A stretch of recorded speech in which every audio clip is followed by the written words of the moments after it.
Janvier nous donne souvent l'illusion qu'il faut chercher des financements rapidement. Et ça veut dire donc regarder des appels, préparer des dossiers, soumettre des applications. Mais c'est une erreur stratégique. Avant même de penser au financement, il y a 3 décisions majeures à prendre. Ce sont des décisions de clarté et non de productivité. Et tant que ces décisions ne sont pas posées, le financement restera flou, aléatoire et surtout fatigant. Dans cette vidéo, je te parle de ces 3 décisions et ce que tu dois faire dès aujourd'hui pour reprendre le contrôle de ta vie et pour être sûr d'accélérer ta productivité.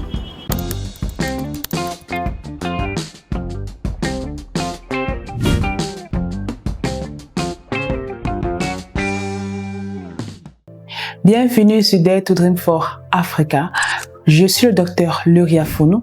Je suis microbiologiste et chercheuse depuis plus de 10 ans.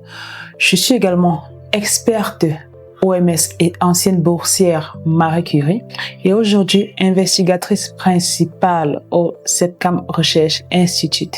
Avec Dare Africa, ma mission est très simple, d'aider toi et les chercheurs africains à oser rêver plus grand pour l'Afrique, à devenir des leaders scientifiques indépendants, financés et reconnus, et surtout à sortir de mode de suivi académique pour devenir le chercheur dont l'Afrique a besoin. Je te partage donc mes stratégies, mes succès et mes erreurs pour t'aider à devenir le scientifique dont l'Afrique a besoin. Si tu es nouveau sur cette chaîne, pense bien à t'abonner pour ne rien manquer de mes prochains épisodes. Les 3 décisions à prendre avant que janvier ne se termine. Première décision, c'est qui tu es comme chercheur. Tu dois répondre à cette question. Qui es-tu comme chercheur? Les bailleurs de fonds ne financent pas ton CV. Ils financent une personne identifiable avec une trajectoire claire et une logique établie. Et tant que ton identité restera floue, ta trajectoire sera également floue et incertaine. Donc la vraie question n'est pas « est-ce que je travaille dur ?» ou « est-ce que j'ai de bons résultats ?» ou « est-ce que j'ai la bonne méthode ?» La vraie et unique question est « si je devais décrire mon identité scientifique dès aujourd'hui en une seule phrase, est-ce que cette phrase sera claire ?» Tant que tu veux tout garder ouvert, tant que tu veux avoir et poursuivre 1000 opportunités, ta trajectoire restera illisible. Tant que tu n'as pas décidé qui tu es et qui tu n'es plus, les bailleurs de fonds décideront à ta place. D'ailleurs, les études le montrent clairement. Quand les objectifs sont flous, la productivité diminue de manière significative, même chez les chercheurs qui travaillent dur. Par contre, lorsque les objectifs sont clairs, il est prouvé que la productivité augmente au moins de 12 à 15%, même pour ceux qui ne font pas d'efforts, juste en se basant sur les objectifs. Et c'est exactement ce que je vois chez beaucoup de postdocs actuellement. Ce n'est pas l'effort qui manque, ce n'est pas le talent qui manque. Ils ont un problème de clarté. Et tant que tu n'as pas de clarté, tu ne sais pas où tu vas, alors tu n'as pas de résultats. Donc la deuxième décision, c'est ton problème central. Tu dois dès aujourd'hui décider du problème central pour lequel tu souhaiterais être reconnu. Je ne parle pas de la méthode, je ne parle pas de la technologie, je ne parle pas des outils, je te parle bien du problème central qui serait lié à ton nom. Qu'est-ce qu'on connaît de toi? Quel est le problème, la maladie, le sujet, la problématique que tu as résolue et que tu vas te battre à résoudre durant toute ta vie? Tu dois décider ce problème central.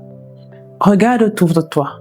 Quand on entend le nom du professeur Rose-Marie Leakey, on pense tout de suite au paludisme. Quand on entend le nom du professeur Ambroise Wangkam, on pense tout de suite à la drépanocytose.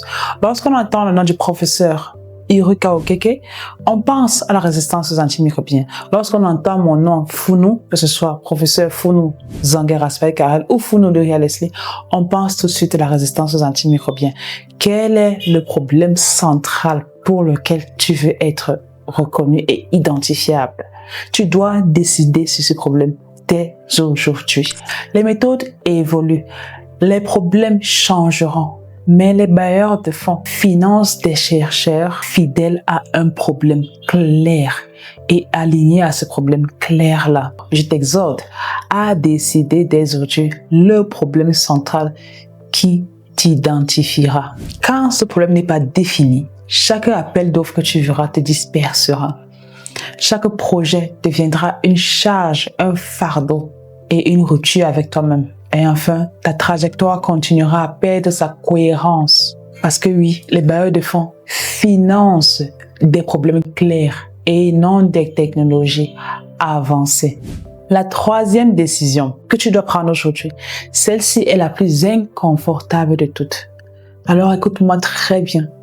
Tu dois dès aujourd'hui décider ce que tu arrêtes de faire.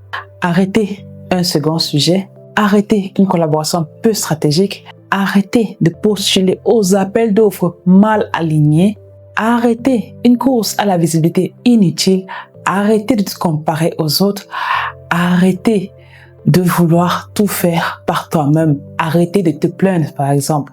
Il y en a des tonnes, tu peux continuer la liste, mais décide aujourd'hui ce que tu vas arrêter de faire. Lorsque j'ai décidé d'arrêter de me disperser et de me focaliser sur une seule chose en 2019, c'est en ce moment que j'ai réussi à avoir une accélération exponentielle dans ma carrière. Pas en faisant plus, mais en faisant beaucoup moins. Lorsque j'ai arrêté de répondre à toutes les sollicitations, c'est à ce moment que j'ai réussi à me sentir mieux pour travailler sur ce qui est important pour moi.